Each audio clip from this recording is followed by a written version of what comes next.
Okay, we are back. That is trashed. I need to get a new one, but I have an extra one. It already has a 145 in it. It looks brand new, actually. Yeah, it's brand new. So let's work on cleaning this. So I have like a little tool here for cleaning. This is like a it's for cleaning guns.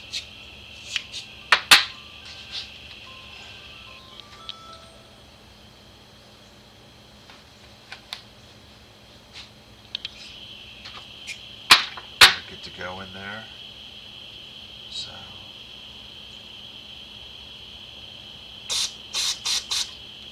pump is good.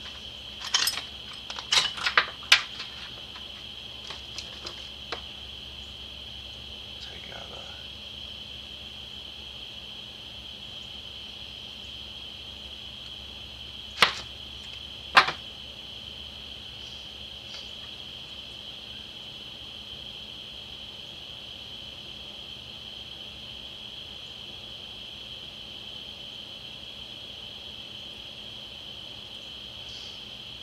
I just want to make sure that physically goes through every hole. It comes out the end. And it's number 2.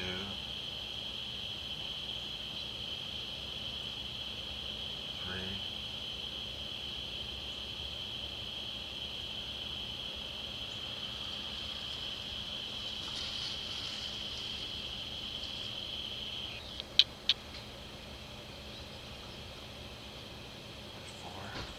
So I'm going to blow it out as well.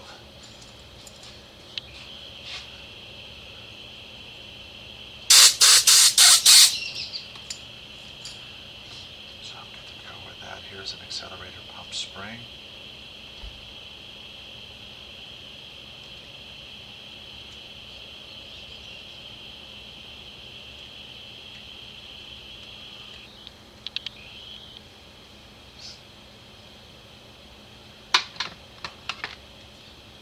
Does not need to be incredibly tight.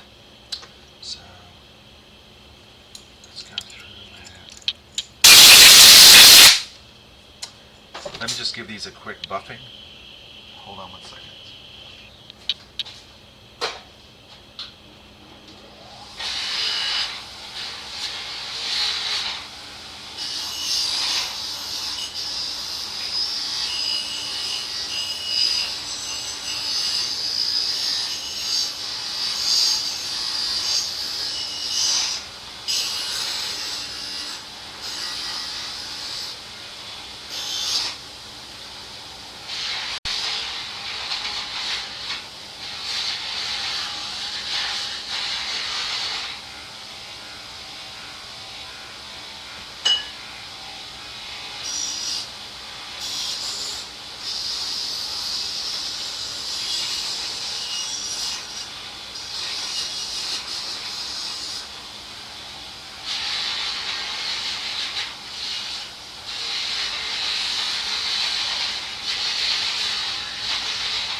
Great.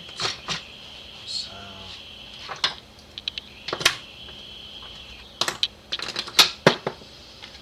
let's start by I'm just going to spray.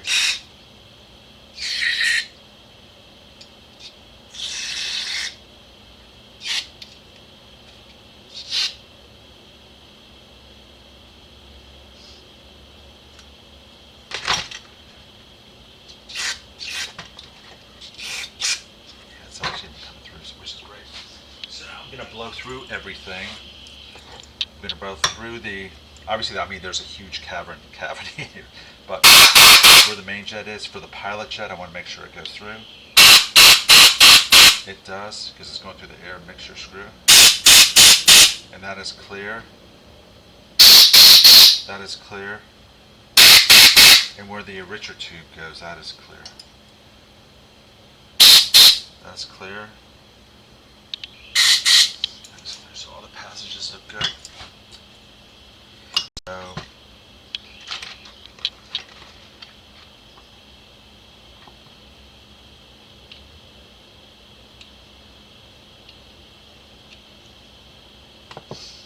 to slightly tap this out, so hold on a second.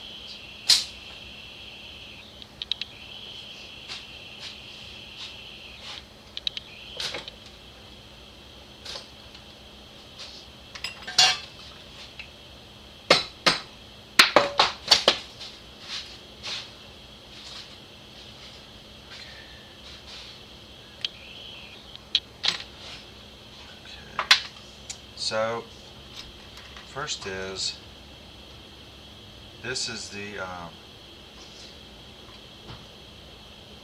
idle jet. Let's take a look. It's cleared. I'm going to physically put, I always lose that little wire. Here it is. I'm going to physically put a wire through to make sure, yeah, it's really clear. I'm going to blow air through it now.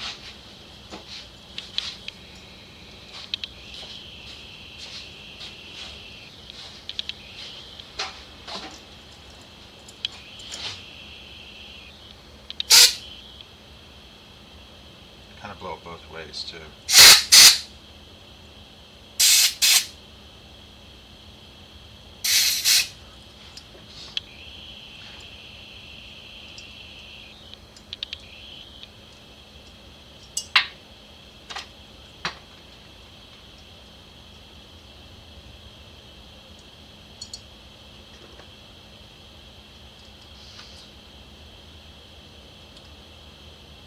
You usually have to be kind of gentle putting it in, actually, because you just don't want to cross thread it.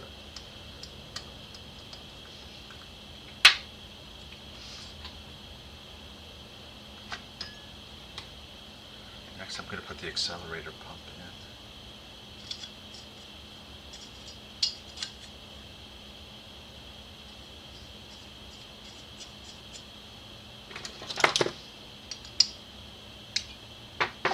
Do not need to go crazy installing it.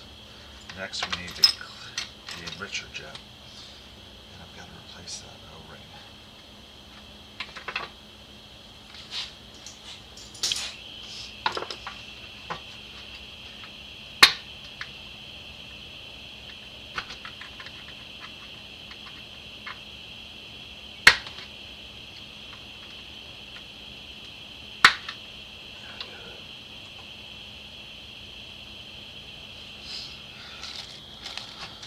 Okay, so I have a new O-ring for it.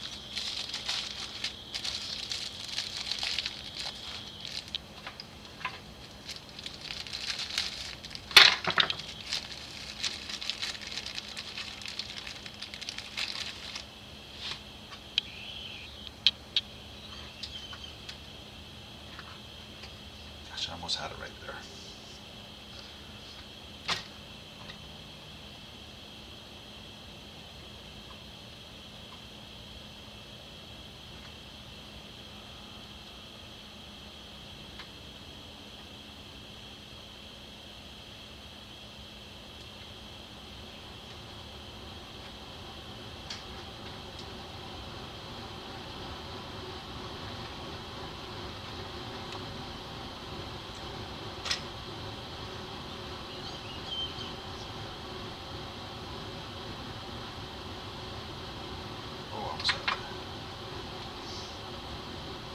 It's almost like if you go perpendicular to where the slot is on top of it.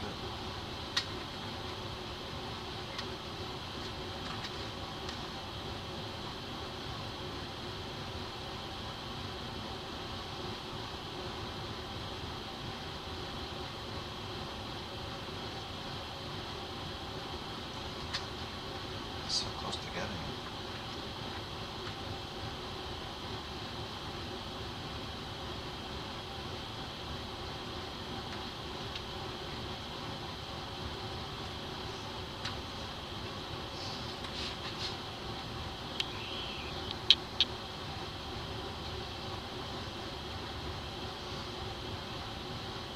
There we go, I got it.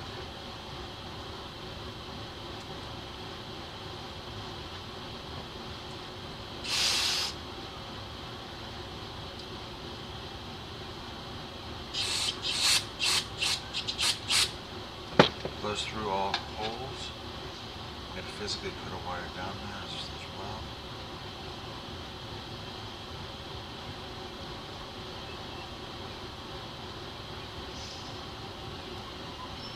goes all the way through. And there are holes on the side as well. I really don't use these enrichers, so I know it has like the enricher slash choke lever. I never have to use it.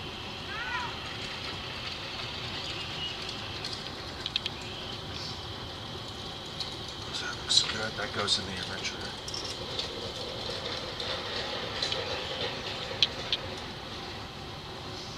You don't have to crank it down really either.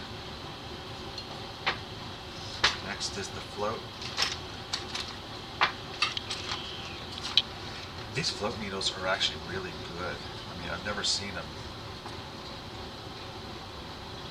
I've seen a couple that have been seized inside. That's really kind of it. But they have like a little rubber tip at the end. They're very durable.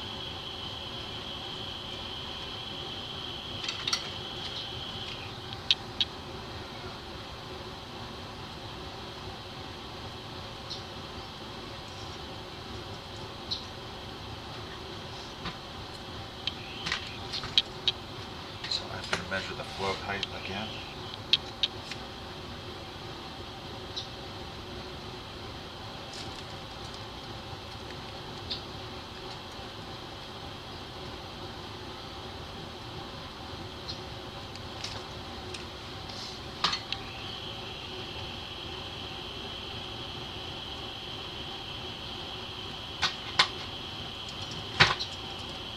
That is like crazy too low actually. So I'm coming up with like 21.28 and that's not enough.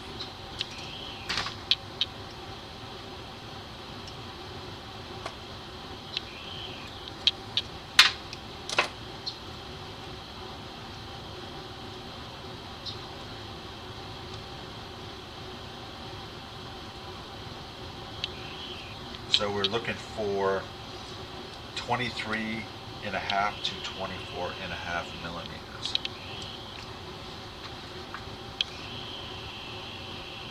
So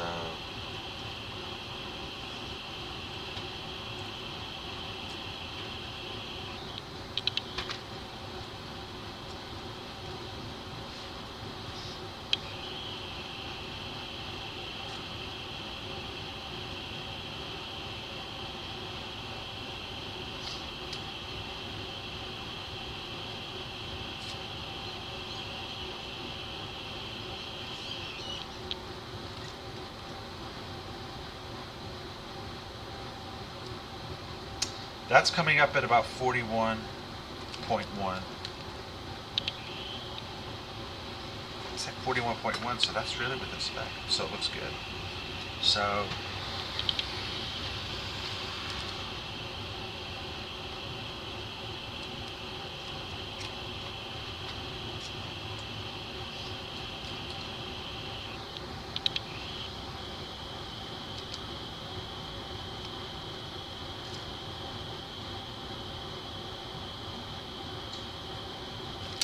yeah, it's good. Yeah. You're good to go there. I'm going to blow this out to make sure this is open. Blowing out this big hole here. The enricher tube goes in there.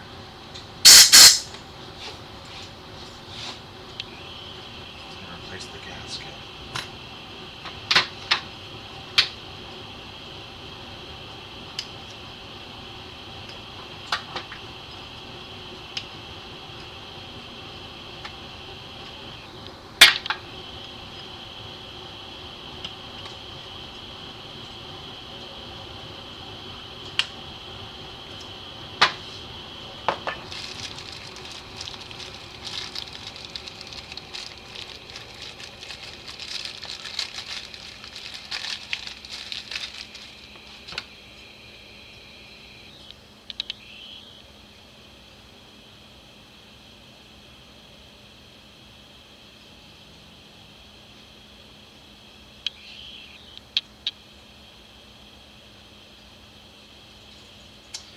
this doesn't want to stay in either.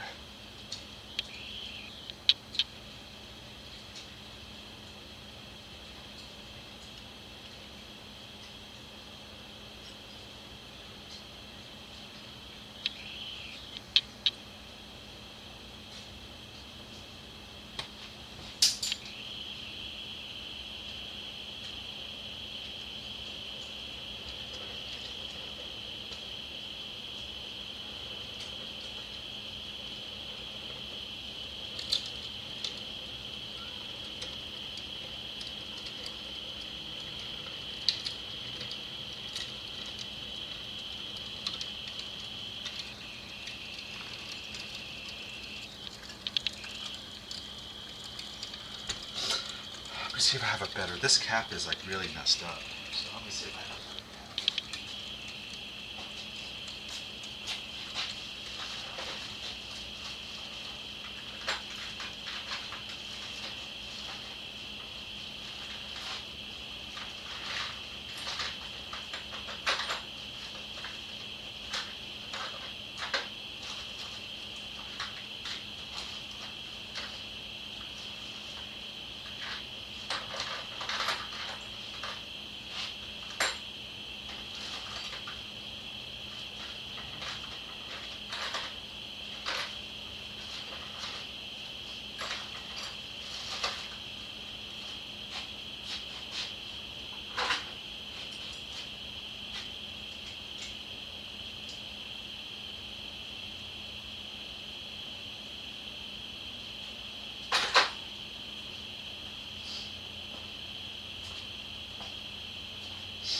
I've got another gasket I'm going to use as well. So here's the gasket for this. That's a nice one too. Well, it's pretty nice.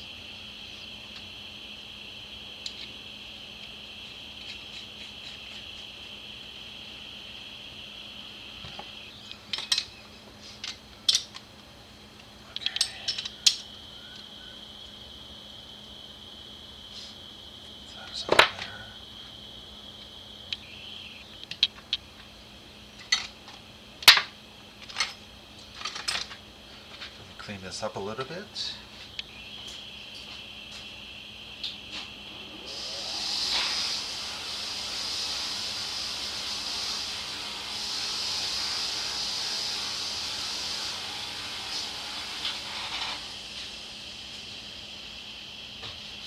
Let me put a new gasket on this one as well.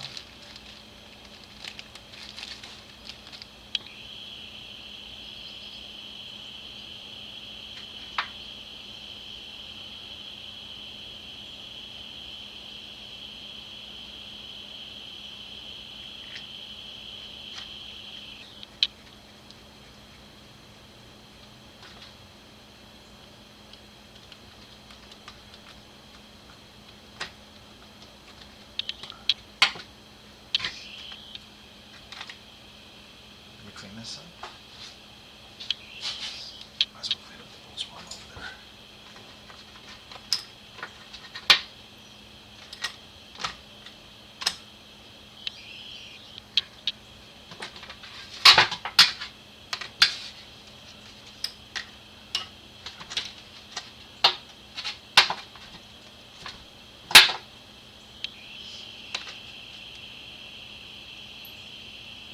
Good. We got them all.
So we're going to put in the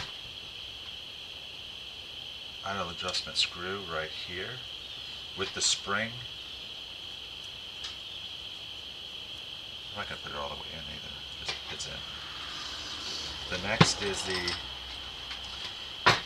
air mixture screw.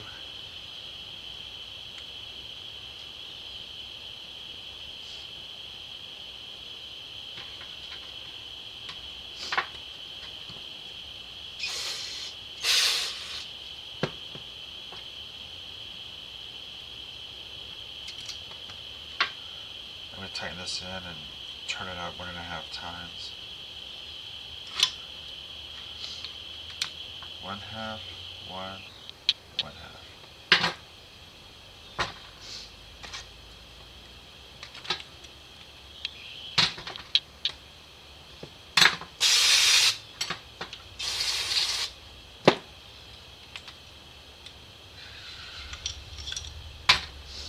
Clean this up a little bit.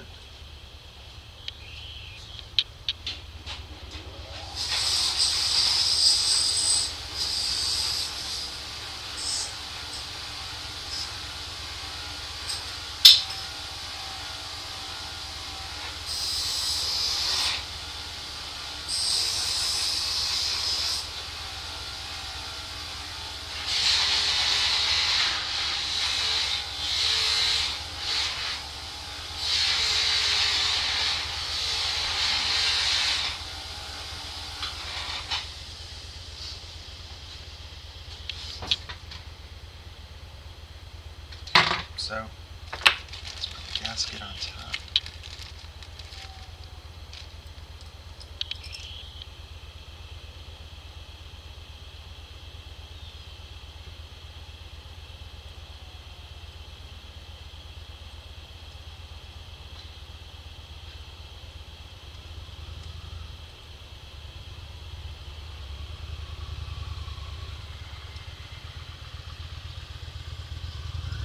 Like I said, some people put grease on this so it doesn't dry out. And I'll probably do that, but I'm going to do it when we're adjusting it.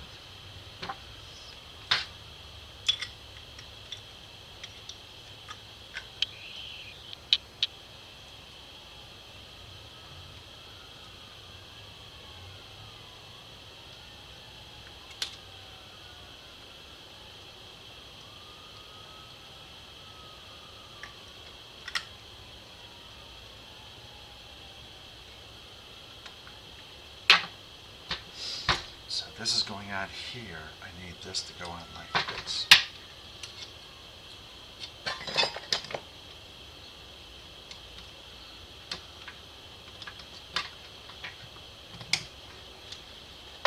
This on.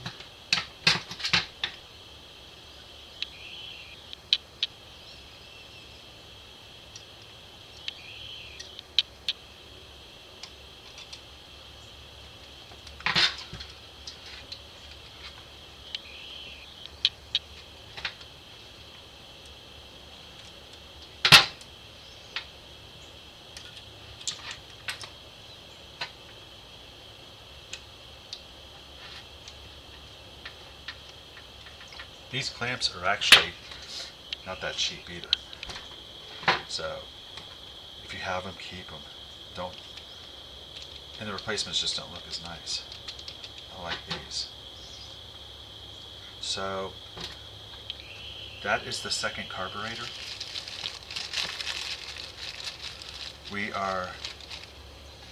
Both carbs are done.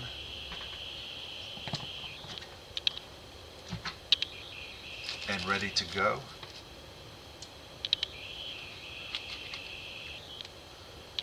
These extra parts, I'm actually just putting them in my stash just in case. You never know.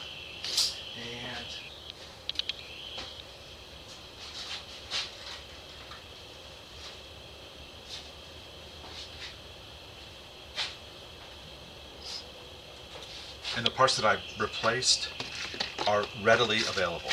I mean, you can have them in 3 days. And the jets, that cap piece is probably like $5 or $6. that accelerator pump body that I had was probably, that's probably kind of expensive. That's probably $20. So it is very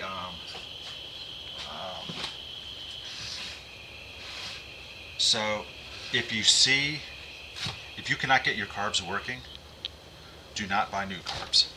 Fix these because they are all fixable.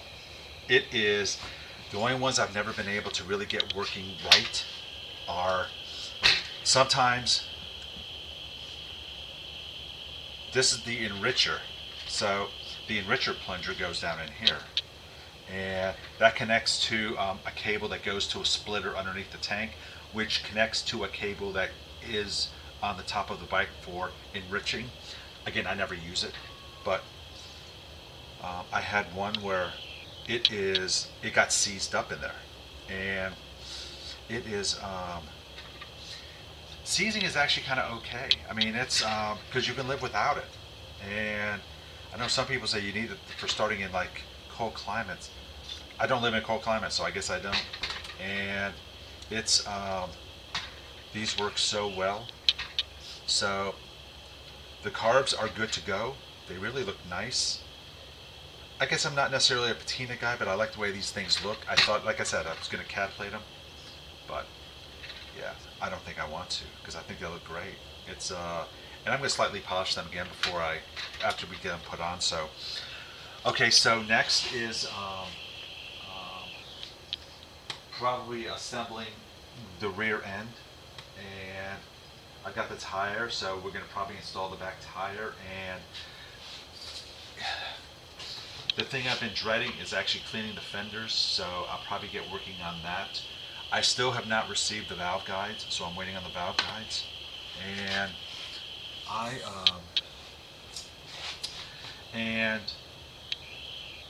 I'm going to surface the heads a little bit because there's like a little bit of pitting, so I'm going to surface those a little bit.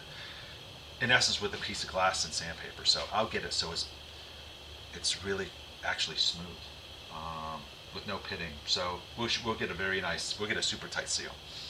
And we actually already have, I mean, the pistons are super tight anyway. And I mean, they're within spec. And as you saw me, I took the measurement, so it is, I need that type of clearance at 35 degrees up the piston. So we checked it and we're good to go. But there is no valves, there is no piston slap. I mean, they are crystal clear and they are perfect. So it is, we are going to keep marching on. It is, I mean, we are like probably 60 or 70% done already. Everything is going to go very fast until we get to wiring. And you would think that wiring would be very fast, but it's really not. And I guess I'm just kind of meticulous on the wiring because I want the wiring to be, I want it to be right, I want it to be neat, and I want it to be exact. So when the wiring is done, I want it so that when we go to start the bike up, it starts and everything works. So it's we're going to carefully go through all the wiring, and it's very it's actually kind of nice. That's probably my favorite part, to be honest. It is, I like doing the wiring. And I've already got all the wire. It's color-coded wire. And I do have the old wiring harness, which is scary. And obviously not going to use the old wiring harness. And the, I have new connectors and everything. We're going to be adding the relay solution as well to make it incredibly safe. Prior to that, everything, all the high voltage was running straight through the switches, which is kind of kooky. So everything we're going to have is going to run through relays. Here is the brake switch, which is it's original and it's fantastic. So we have to install that on the back of the bike too. So it is. I understand we still have to rebuild the rear drive. I ordered the parts last night, so they'll probably take a week to get in. as it stands right now, I'm still going to use the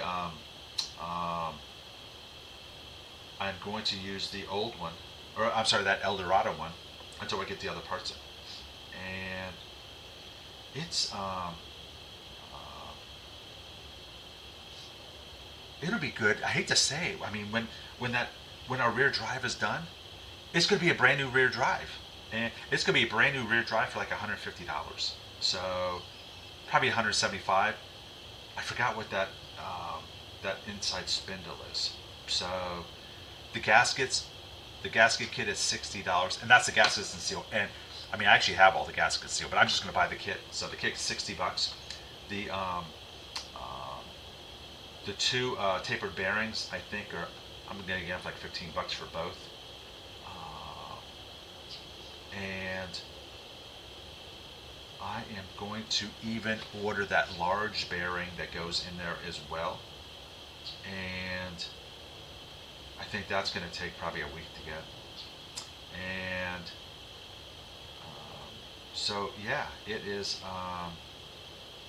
It's going to be a brand new drive, really. Everything's going to be been changed inside. Obviously, the pinion gear, I'm hoping I don't have to change that. It does not feel like there is crazy slop in it, and it feels like there is zero slop in it. It seems like just the bearings are messed up. So it is the bearings in that hub.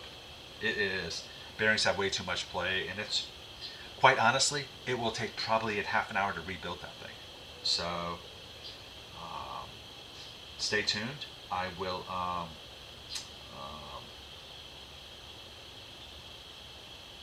We will be back. Thank you.